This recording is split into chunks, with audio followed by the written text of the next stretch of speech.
LRS భారీ వర్షాలు ధరణి ROR చట్టంపై జిల్లా కలెక్టర్లతో రెవెన్యూ మంత్రి శ్రీనివాసరెడ్డి వీడియో కాన్ఫరెన్స్.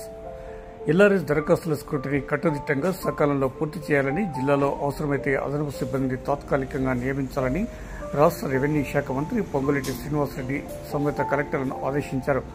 మంగళవారం మధ్యాహ్నం 2 గంటల ప్రాంతంలో రాష్ట్ర రెవెన్యూ శాఖ మంత్రి పొంగులేటి శ్రీనివాసరెడ్డి ఖమ్మం సంయుక్త జిల్లా కలెక్టరేట్ నుంచి మరియు హైదరాబాద్ సచివాలయం నుంచి రాష్ట్ర సీఎస్ శాంతికుమారిలు ఇతర ఉన్నతాధికారులతో కలిసి ఎల్ఆర్ఎస్ భారీ వర్షాలు ధరణి ఆర్ఓఆర్ చట్టంపై జిల్లా కలెక్టర్తో వీడియో కాన్ఫరెన్స్ నిర్వహించారు. ఈ వీడియో కాన్ఫరెన్స్ లో జగిత్యాల జిల్లా నుంచి జిల్లా కలెక్టర్ బి సత్యప్రసాద్, అదనపు కలెక్టర్లు పి రాంబాబు, గౌతమ్ రెడ్డి, జగిత్యాల, కొరుట్ల, మెట్పల్లి ఆర్డీఓలు మధుసూదన్, ఆనంద్ కుమార్, ఎన్ శ్రీనివాస్, కలెక్టరేట్ ఈవో హనుమంతరావు, వివిధ శాఖల జిల్లా స్థాయి అధికారులు పాల్గొన్నారు. ఈ సందర్భంగా మంత్రి శ్రీనివాసరెడ్డి మాట్లాడుతూ ఎల్ఆర్ఎస్ సంబంధించి దాదాపు 20 లక్షలకు పైగా దరఖాస్తులు పెండింగ్ లో ఉన్నాయన్నారు. నిర్దేశిత మార్గదర్శకాల ప్రకారం వాటి స్క్రూటినీ త్వరితగతిన పూర్తి చేయాలన్నారు. ఎల్ఆర్ఎస్ దరఖాస్తులపై జిల్లా కలెక్టర్ ప్రత్యేక శ్రద్ధ చూపించి సకాలంలో పూర్తి చేయాలని, అవసరమైతే జిల్లాలో అదనపు సిబ్బందిని తాత్కాలిక ప్రాతిపదికన నియమించాలని మంత్రి సందర్భంగా సూచించారు. ఎల్ఆర్ఎస్ దరఖాస్తుల్లో అవసరమైన సమాచారాన్ని క్షేత్రస్థాయిలో పర్యటించి వివరాలు సేకరించాలన్నారు. జిల్లాలో ఉన్న ఎల్ఆర్ఎస్ దరఖాస్తుల ప్రకారం అవసరమైన బృందాలు ఏర్పాటు చేసి వారి వివరాలు సేకరించి యాప్లో నమోదు చేసేలా చూడాలని మంత్రి సందర్భంగా పేర్కొన్నారు. ఎల్ఆర్ఎస్ దరఖాస్తులను సర్వే నెంబర్ వారీగా సంబంధిత రెవెన్యూ, గ్రామం, మున్సిపాలిటీల్లో బృందాలు క్షేత్రస్థాయి పరిశీలన చేసి జీపీఎస్ ద్వారా సదరు భూమి కోఆర్డినేట్స్ పక్కాగా నమోదు చేస్తారన్నారు. అదే సమయంలో ఈ భూమిలో నీటి వనరుల బఫర్ జోన్, నాలా, చెరువులు, హెరిటేజ్ బిల్డింగ్స్, డిఫెన్స్ ల్యాండ్ పరిధిలోకి కావాలని ధృవీకరించాలన్నారు. ఈ దరఖాస్తుల ఫీల్డ్ వెరిఫికేషన్ 3 నెలల్లో పూర్తి చేయాలని మంత్రి సందర్భంగా అధికారులను ఆదేశించారు.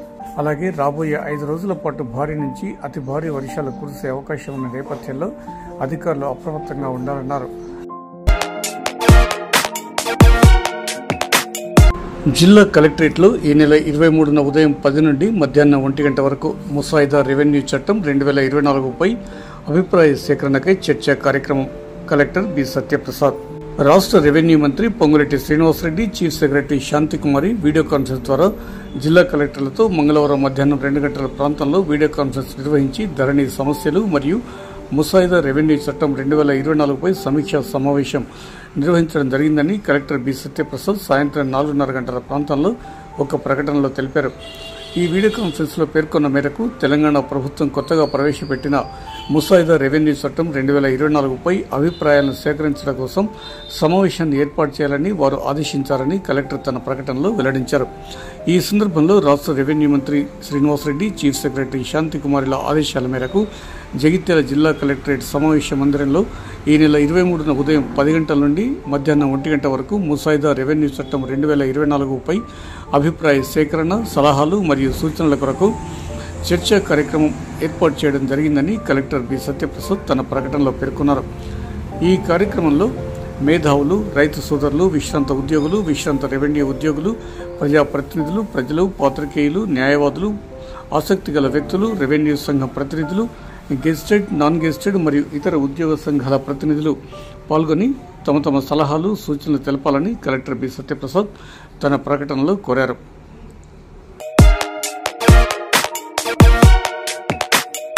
జగిత్యాల జిల్లా సహకార శాఖ అధికారిగా సిహెచ్ మనోజ్ కుమార్ మర్యాదపూర్వకంగా కలెక్టర్ను కలిసి పూల మొక్కను అందించిన డీసీఓ. జగిత్యాల జిల్లా సహకార శాఖ అధికారిగా కరీంనగర్ సహకార శాఖలో డిప్యూటీ రిజిస్ట్రార్గా ఉన్న సిహెచ్ మనోజ్ కుమార్ నియామకమయ్యారు. ఈ మేరకు మంగళవారం మధ్యాహ్నం 4 గంటల ప్రాంతంలో ఇన్ఛార్జి డీసీఓ రఘువరన్ నుండి జగిత్యాల జిల్లా డీసీఓగా బాధ్యతలు చేపట్టారు. అంతకుముందు కలెక్టరేట్లో జిల్లా కలెక్టర్ బి సత్యప్రసాద్ను ఆయన ఛాంబర్లో మర్యాదపూర్వకంగా కలిసి పూల మొక్కను అందించారు. ఈ సందర్భంగా కలెక్టర్ సత్యప్రసాద్ డీసీఓ మనోజ్ కుమార్ కు అభినందనలు తెలిపారు. అనంతరం జిల్లా అదనపు కలెక్టర్లు పి రాంబాబు, గౌతమ్ రెడ్డిలను డిఆర్డీఏ పీడీ రఘువరన్తో కలిసి పూల మొక్కను అందించారు.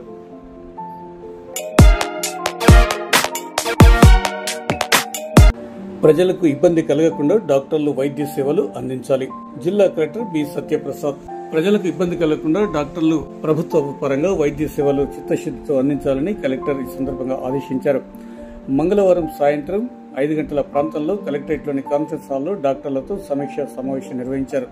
ఈ సందర్భంగా కలెక్టర్ సత్యప్రసాద్ వారితో మాట్లాడుతూ మొత్తం జీజీహెచ్, ఎంసీహెచ్ లో ఇంతమంది వైద్యులు ఉన్నారు, డిప్యుటేషన్ పై ఇంతమంది వైద్యులు ఉన్నారు, వైద్యం చేసే డాక్టర్లకు బదులుగా వారు సెలవులో ఉన్నప్పుడు మెడికల్ కాలేజీలో ప్రొఫెసర్లను ఎలా కేటాయిస్తారంటూ కలెక్టర్ ఆగ్రహం వ్యక్తం చేశారు. అలాగే ఆసుపత్రుల్లో డాక్టర్లు లేకుండా నర్సులు ఎలా ట్రీట్మెంట్ ఇస్తారని అడిగారు. ముందస్తు సమాచారం ఇవ్వకుండా సెలవులో వెళ్లిన డాక్టర్ల వివరాలు అడిగి తెలుసుకున్నారు. వాళ్ళకి షిఫ్ట్స్ ఉన్నాయా, రోస్టర్ ఉందా, మార్నింగ్ షిఫ్ట్ చేసిన వెళ్ళిన డాక్టర్ మళ్ళీ వచ్చేది మీకు ఎలా తెలుస్తుంది కలెక్టర్ ప్రశ్నించారు. బయోమెట్రిక్లో వేలిముద్రలు వేస్తే డాక్టర్లు వస్తున్నారా లేదా అని తెలుస్తుందని, ఆబ్సెంట్లో ఉన్నారా లేదా, అబ్స్కాండింగ్లో ఉన్నారా మొత్తం సమాచారం తెలుస్తుందని పేర్కొన్నారు. ఎలాంటి వైద్య సేవలు అందిస్తారని అడిగి తెలుసుకున్నారు. మాతా శిశు సంరక్షణ కేంద్రానికి సంబంధించి వాట్సాప్ గ్రూప్ ఉందని, ఏ రోజుకు సంబంధించి ఆ రోజు డాక్టర్ల షెడ్యూల్ గ్రూప్లో వస్తుంది, దాని ప్రకారం డ్యూటీలో ఉన్నది లేని చెక్ చేస్తామని డాక్టర్లు ఈ సందర్భంగా కలెక్టర్కు వివరించారు. సమాచారం ఇవ్వకుండా అందుబాటులో లేని డాక్టర్లను సస్పెండ్ చేయడం పెద్ద విషయం కాదన్నారు. ఒక వారం రోజులు ఆబ్సెంట్ ఉంటే మెమో ఇచ్చి ఆబ్సెంట్ ఉన్న రోజు జీతం కట్ చేయాలని సూచించారు. అనంతరం ఆసుపత్రికి కావాల్సిన సదుపాయాల గురించి అడిగి తెలుసుకున్నారు. డెలివరీ అయిన బాలింతలను వార్డుకు తీసుకెళ్లాలంటే ర్యాంప్ మాత్రమే ఉందని, లిఫ్ట్ లేదని, దానివల్ల ఇబ్బందులు పడుతున్నారని వైద్యులు ఈ సందర్భంగా కలెక్టర్కు వివరించారు. అలాగే దగ్గరలో ఒక బ్లడ్ బ్యాంక్ ఏర్పాటు చేయాలని కోరారు. జీజీహెచ్లో ఆక్సిజన్ అవసరం ఉందని, ప్రస్తుతం ఆక్సిజన్లు రిపేర్లో ఉన్నాయని, అలాగే మాతా శిశు హాస్పిటల్ ఆక్సిజన్ ప్లాంట్ శాంక్షన్ అయిందని, అది ఇన్స్టాలేషన్ ప్రాసెస్లో ఉందని వైద్యులు ఈ సందర్భంగా కలెక్టర్కు వివరించారు. ఈ సమావేశంలో జిల్లా వైద్య ఆరోగ్య శాఖ అధికారి డాక్టర్ ఎండి సమయుద్దీన్తో పాటు వైద్య అధికారులు, వైద్యులు తదితరులు ఉన్నారు.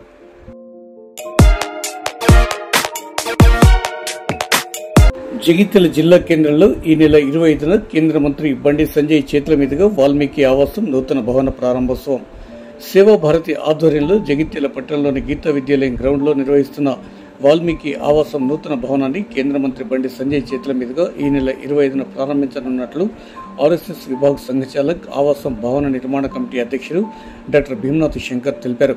ఈ మేరకు నూతన భవన ప్రారంభోత్సవ ఆహ్వాన పత్రికను మంగళవారం సాయంత్రం 5:30 గంటల ప్రాంతంలో వాల్మీకి ఆవాస ప్రాంగణంలో ఆవిష్కరించారు.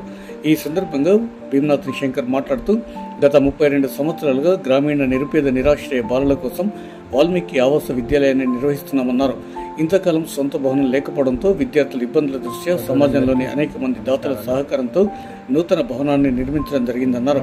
నూతన భవనం ప్రారంభోత్సవానికి కేంద్ర హోంశాఖ సహాయ మంత్రి బండి సంజయ్ కుమార్తో పాటుగా పలువురు ప్రజాప్రతినిధులు, సేవాభారతి ప్రముఖులు పాల్గొనున్నారని ఈ సందర్భంగా డాక్టర్ శంకర్ వివరించారు. ప్రారంభోత్సవం చేసుకోవాలని నిర్ణయం చేసుకొని ఈ వచ్చే ఆదివారం అనగా తేదీ 25/8/2024 ఉదయం 10 గంటలకు ప్రారంభోత్సవ కార్యక్రమం ఉంటుంది.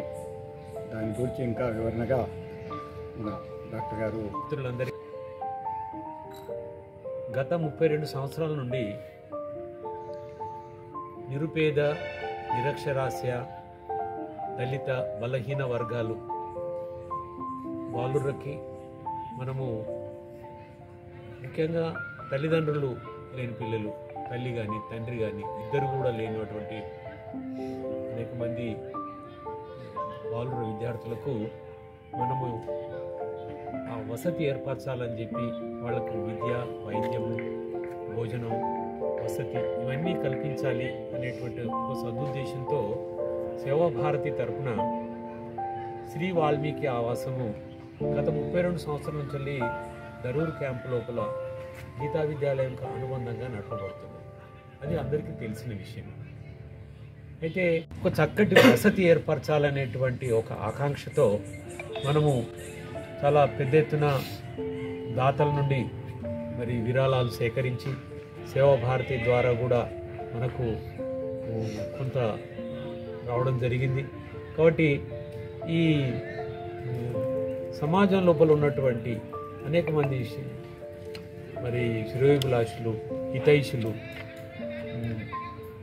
దాతలు అందరూ కూడా ముందుకొచ్చి ఈ చక్కటి భవనాన్ని, నూతన భవనాన్ని మనకు నిర్మించి ఇవ్వడం జరిగింది. కాబట్టి ఆ భవనం యొక్క క్రితము శ్రీ గిరిగ పురుషోత్తం గారు చెప్పినట్టుగా ఆ భవనం యొక్క ప్రారంభోత్సవం రేపటి ఆదివారం 25వ తేదీ ఉదయం 10 గంటలకి కేంద్ర మంత్రి, కేంద్ర హోంశాఖ సహాయ మంత్రి అయినటువంటి శ్రీ బండి సంజయ్ గారి చేతుల మీదుగా దీని యొక్క ప్రారంభోత్సవం జరగనున్నది. తప్పకుండా ఈ కార్యక్రమం లోపల పాల్గొంటూ విద్యార్థుల్ని కూడా ఆశీర్వదించాల్సిందిగా ప్రార్థిస్తున్నాము. తప్పకుండా ఆదివారం రోజు వీలు చేసుకొని ఉదయం 10 గంటలకు ఈ ప్రారంభోత్సవ కార్యక్రమాన్ని తప్పకుండా హాజరై అందరినీ ఆనందింపజేయడం